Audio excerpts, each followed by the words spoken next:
Bonjour à tous et bienvenue dans Smart Space. Alors, quelle est la place de la France dans le secteur spatial? On connaît tous évidemment Thomas Pesquet, digne représentant de l'excellence européenne. Mais en réalité, en France, c'est tout un écosystème qui s'active autour de ce secteur avec en tête de proue le Centre national de recherche spatiale, le CNES. À sa tête, Philippe Baptiste qui est avec nous en plateau. Aujourd'hui, vous avez été nommé officiellement en avril dernier et vous êtes notre invité pour cette interview, cette grande interview exceptionnelle. Bienvenue sur le plateau. Merci de votre invitation. Alors, si vous voulez bien, on va faire un rapide rappel de votre parcours, même s'il est très dense. On va essayer de donner les grandes lignes. Vous êtes un scientifique, spécialiste d'algorithmes, d'intelligence artificielle. Arrêtez-moi si je me trompe. Et puis, vous êtes passé par le CNRS, le Watson Research Center d'IBM, Polytechnique en tant que professeur. Vous êtes l'auteur de plusieurs ouvrages et d'environ 150 publications et communications scientifiques. Mais vous avez une autre casquette aussi. Vous avez mis un pas dans l'entrepreneuriat. Vous avez participé à la création de plusieurs start-up dans le domaine plus particulièrement du numérique, de l'aéronautique et puis aussi de la défense. Et puis vous avez une dernière casquette, vous avez travaillé aussi au sein du gouvernement avec Frédérique Vidal, en tant que directeur de cabinet de Frédérique Vidal, ministre de l'Enseignement supérieur, de la Recherche et de l'Innovation, et puis en novembre 2019, conseiller du Premier ministre Édouard Philippe. Pas d'erreur dans cette présentation? Non, c'est ça, exactement. Moi, effectivement, je suis un scientifique. C'est une partie de ma carrière que j'ai absolument adorée. C'est un moment, faire de la recherche, c'est un moment qui est un moment extraordinaire parce que vous flirtez en fait avec des sentiments qui sont des sentiments presque d'un artiste quand vous faites des maths ou de l'informatique théorique ou des choses comme ça. C'est-à-dire que vous vous approchez à un certain moment de plaisir et de plaisir esthétique qui sont absolument incroyables. Alors, voilà. Puisque vous avez fait un petit passage dans le gouvernement, je me demandais si ce poste de président du CNES, il a à voir avec un poste politique. Non, enfin, je crois que le CNES aujourd'hui, c'est le bras armé du gouvernement pour sa politique spatiale. Et donc, les enjeux, oui, il y a des enjeux qui sont des enjeux politiques forcément dans la politique spatiale et qui sont de nature extraordinairement différents. C'est ça qui fait tout l'intérêt, tout le charme et toute la difficulté et la complexité aussi de ces questions. Pourquoi ? Parce que vous avez des enjeux qui sont des enjeux de science. On en a parlé quelques instants, mais c'est des enjeux de science parce que il y a beaucoup d'activités du CNES et beaucoup d'activités du spatial qui ont vraiment une vocation scientifique. C'est l'exploration de l'univers, c'est la compréhension de phénomènes physiques complexes avec des expériences que vous ne pouvez mener que dans l'espace. C'est l'observation de la Terre.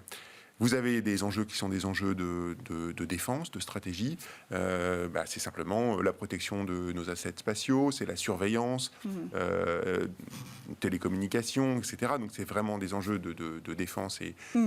Voilà. Et puis vous avez aussi des enjeux autour de l'écologie et de l'environnement qui sont devenus absolument majeurs. Oui, la moitié des indicateurs aujourd'hui de la bonne santé de la planète, ils viennent du spatial.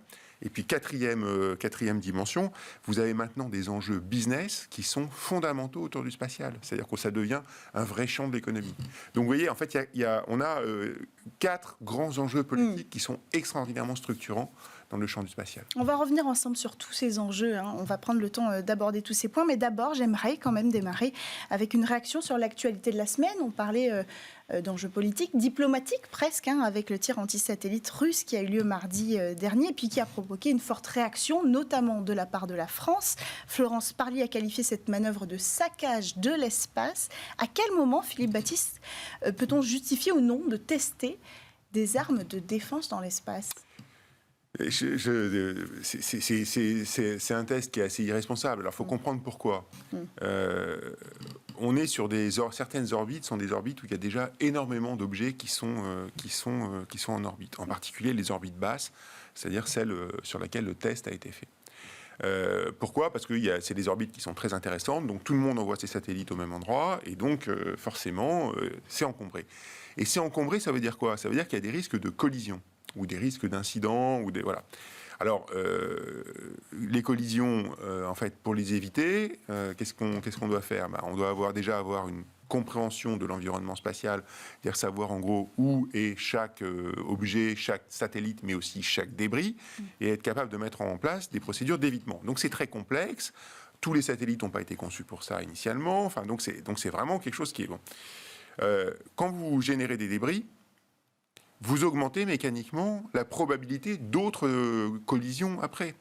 Et aujourd'hui, les estimations, qui sont encore des estimations un peu grossières, que nous avons fait tourner au CNES aujourd'hui, c'est que à la suite du tir russe, on a augmenté la probabilité de collision sur cette orbite de l'ordre de 5%. C'est énorme, c'est juste énorme, quoi. C'est juste énorme. Et en plus, ça n'aurait pas pu être évité. C'est-à-dire que est-ce qu'il y a deux questions. C'est-à-dire celle de la légitimité de faire un test sur un objet de défense et de le faire dans des circonstances qui vont permettre une collaboration. Est-ce qu'on peut distinguer ces deux points ou est-ce que dans tous les cas, c'est irresponsable ? Non, je crois que moi, c'est pas à moi de qualifier si c'est irresponsable ou pas, mais en tout cas, ça génère des conséquences qui sont des conséquences qui sont quand même vraiment assez graves pour l'ensemble des acteurs et qui nuisent à tout le monde. Après, le test en lui-même, c'est-à-dire envoyer un missile, c'est-à-dire un petit lanceur.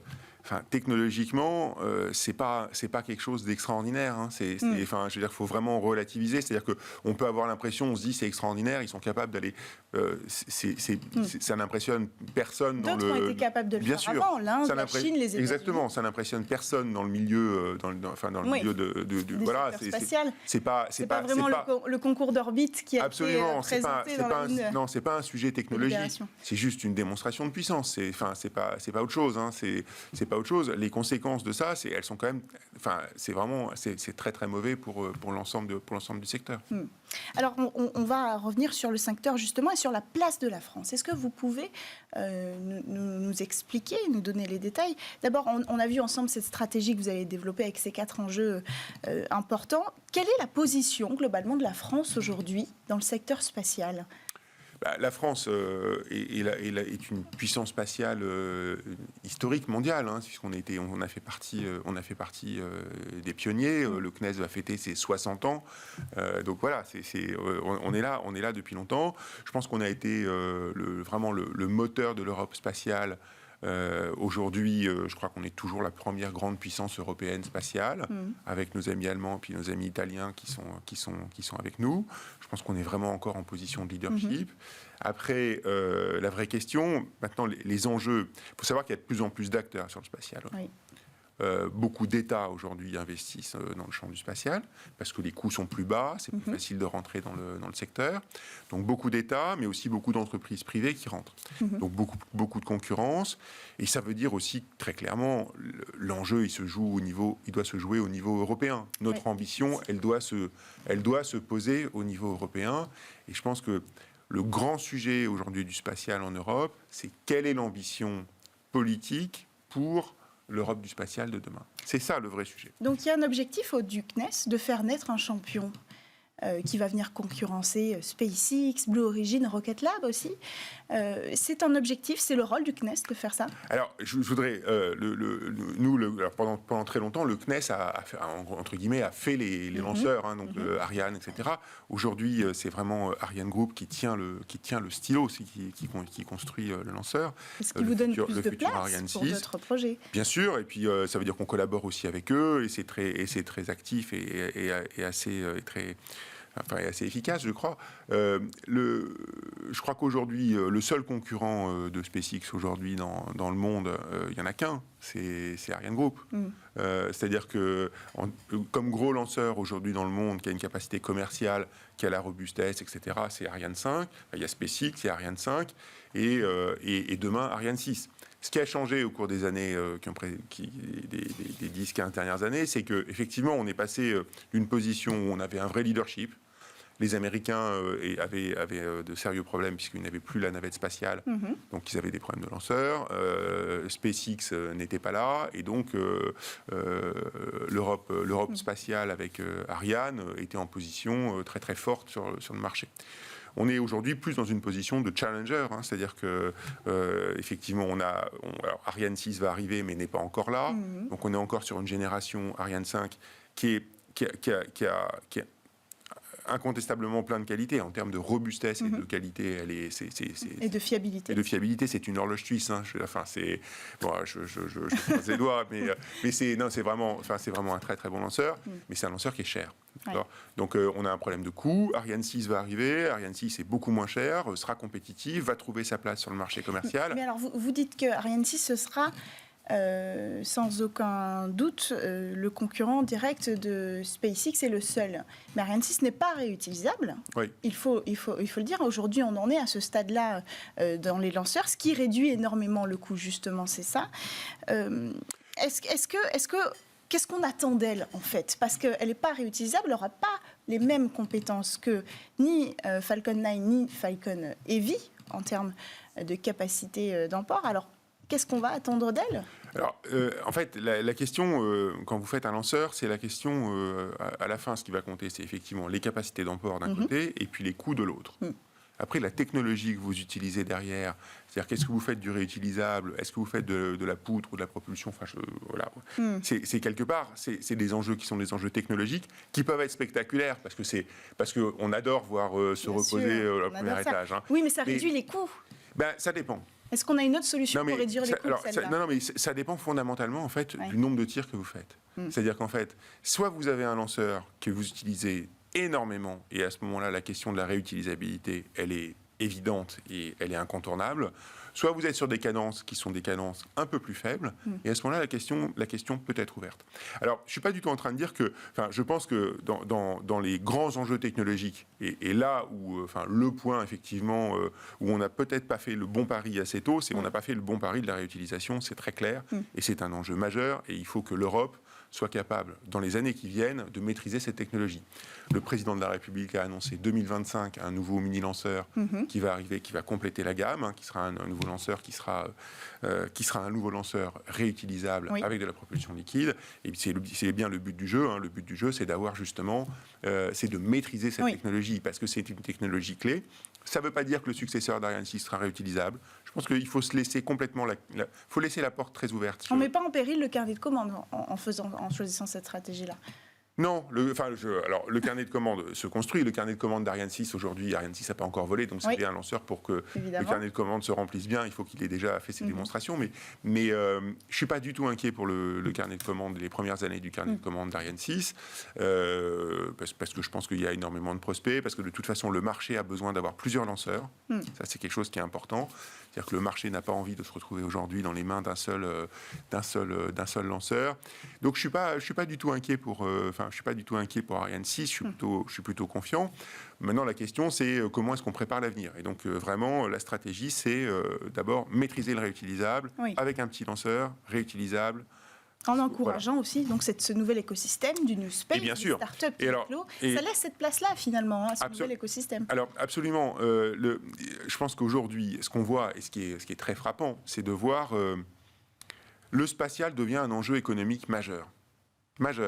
On parle en 2040 de 4 000 milliards de dollars par an de business autour du spatial. Donc des sommes qui sont absolument astronomiques avec des taux de croissance. Voilà. Donc beaucoup de gens investissent.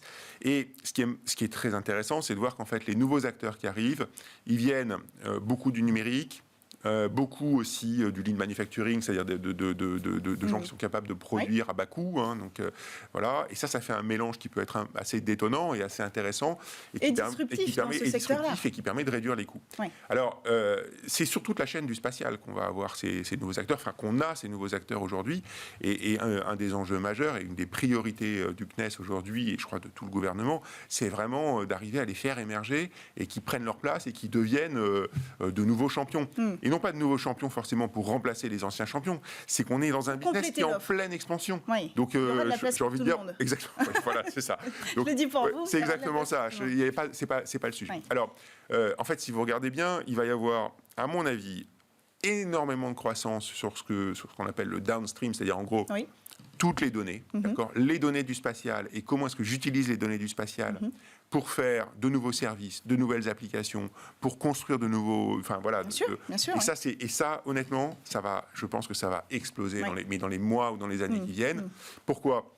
pour une raison très simple, c'est qu'en fait, derrière, c'est les boîtes qui sont en train de se créer, c'est des boîtes du digital. Oui. On sait comment ça marche, on sait comment les faire grandir. Les CAPEX qui sont derrière c'est pas des montants délirants. Ça va marcher très très fort, j'en suis vraiment convaincu. Et il y a une traction très très forte. Il y a des demandes sur la mobilité, il y a des demandes sur l'écologie, il y a des demandes sur l'environnement, il y a des demandes sur l'IoT, il y a des demandes sur le suivi médical. Enfin, il y en a, mais partout. Donc, après, si on remonte et qu'on regarde plus vers la technologie, c'est-à-dire que si on va plus vers le hardware, les satellites, alors les petits satellites, les gros satellites, voire les lanceurs, plus on remonte, plus c'est compliqué. Alors, ça ne veut pas dire du tout que c'est impossible, mais c'est des investissements technologiques qui sont plus lourds, d'accord, et des temps qui sont plus longs. Pour donner un ordre de grandeur aujourd'hui, un moteur d'un lanceur, si vous voulez créer un nouveau moteur d'un lanceur, c'est en général quand même plusieurs années, voire 5 ans de développement. Seulement développement. Ça va coûter très cher et il faudra investir beaucoup d'argent avant de voir un bénéfice. C'est ça. Alors, l'idée. Mais il faut le faire. Je ne dis pas qu'il ne faut pas le faire. Je dis juste qu'il y a plus compliqué à initier. Voilà, exactement. Il y a des secteurs où ça va décoller très très vite, d'autres où ça va prendre un peu plus de temps, mais il y a on a déjà des jeunes champions qui sont là. Et donc, ça va être des années super intéressantes. Un mot sur les vols habités. On a laissé tomber ça en France. Non, on n'a pas laissé tomber ça. Il y a eu une stratégie qui était une stratégie assez claire. Alors, je veux rappeler quelque chose. C'est que il y a eu le projet Hermès. Bien sûr. On l'a laissé tomber. Oui. Enfin, il a avorté. La navette européenne, bien sûr. Oui. Et depuis, plus rien. Il faut avoir en tête une chose. Le budget US versus le budget français du spatial. 2,3 milliards. Il y a un facteur 6. Européen, pas juste par rapport au budget français, le budget européen. Oui. Ça veut dire quoi? Ça veut dire qu'en fait, quand les Américains dépensent, quand les Européens dépensent 1 euro, les Américains en dépensent 6. C'est beaucoup. Ça fait une très très grande différence. C'est pas nouveau. Oui, mais est-ce qu'on n'est pas obligé de quand même essayer d'y aller? Absolument. Non, mais je pense que c'est une vraie question. Pour soulager notre dépendance, en fait, aux États-Unis. C'est une vraie question.